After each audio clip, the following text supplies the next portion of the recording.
ఆలోచన మన జీవితాన్ని మలిచే ఒక శక్తి. మనిషి జీవితంలో కనిపించని అన్నిటికంటే బలమైంది ఏదైనా ఉంది అంటే అది ఆలోచన. చూపించలేం, చెప్పలేం, కానీ అదే మన భవిష్యత్తును నిర్ణయిస్తుంది. మన జీవితం ఎలా ఉందో, మన ఆలోచన ఎలా ఉందో అదే అసలు విషయం. ఆలోచన అంటే ఏమిటి? ఆలోచన అంటే కేవలం మనసులో వచ్చే మాట కాదు. అది ఒక దారి, అది ఒక శక్తి, అది ఒక నిర్ణయం, అది ఒక అలవాటు. ఈరోజు మనం ఏ స్థితిలో ఉన్నామో అది నిన్న మనం చేసిన ఆలోచన ఫలితం. నీ ఆలోచన అనేది విత్తనం లాంటిది.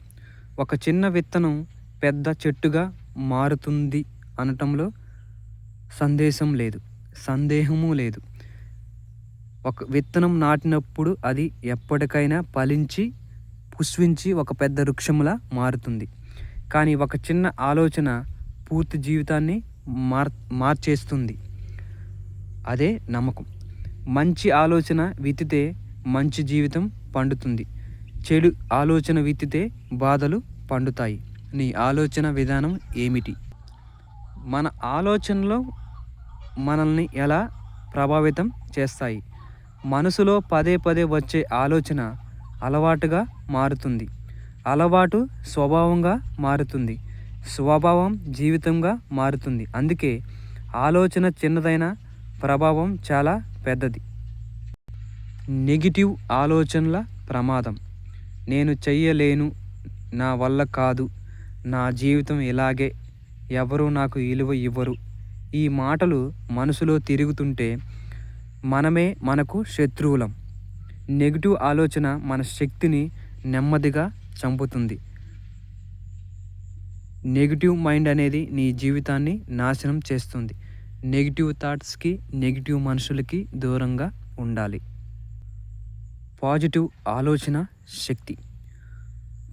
పాజిటివ్ ఆలోచన అంటే అంతా బాగుంటుందనే నమ్మకం.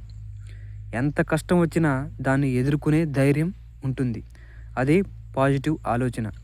మన పరిస్థితిని కాదు, మన ఆలోచనలు మారితేనే దాని జీవితం, ఆలోచన విధానం మారుతుంది. మన శత్రువు ఎవరు? బయట వాళ్ళు కాదు, పరిస్థితులు కాదు, విధి కాదు. మన ఆలోచనలే మన శత్రువు లేదా మన మిత్రుడు. మనసులో మనల్ని ఎలా మాట్లాడుకుంటామో అదే మన జీవితానికి దిశ. ఆలోచన సమయం.